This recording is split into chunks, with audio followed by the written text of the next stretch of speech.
It's not the big events, it's the day to day. So when we first started talking with this with senior management here, it was, hey, this isn't just about our emergencies, which emergency response needs this. We need to integrate this certainly into what we're doing into those practices. But when you're doing your day-to-day work, most people are dealing with some level of stress that's not positive stress, because we know the difference between positive and negative stress. So, what is it that we're helping ourselves with to be at our optimum health?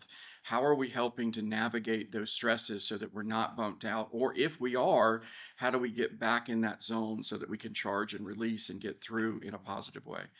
And I think that was the biggest thing. When I started digging into more research around it, I started seeing the impacts of not being able to regulate my nervous system, but also in the workplace. It's huge. When you look at ACEs and how ACEs, adverse child experiences, live in adults nowadays in the workplace, you went into the billions in terms of impact, in terms of leave, in terms of people not being able to deal with their own health, the impacts on health plans in the workplace. So it got bigger, right? So it was an easy discussion to have with management about, hey, this is something that we need to build in as a practice, not forcing it, but just say, hey, this is available.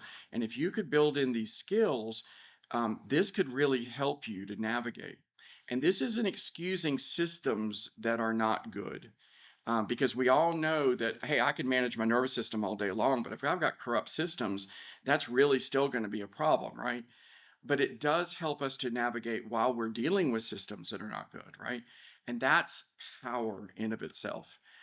For me personally, I work with people on a regular basis that are dealing with folks that are at their very worst. You know, social workers. I've got people that are in fire, in sheriff, in tax, and all these places where people walk in and they're really at their wits' end. How do you keep giving your best to that and not have it live in your body and be able to go home, de-escalate yourself, have a good life, etc., without building in something to help you renourish and charge back and do good things?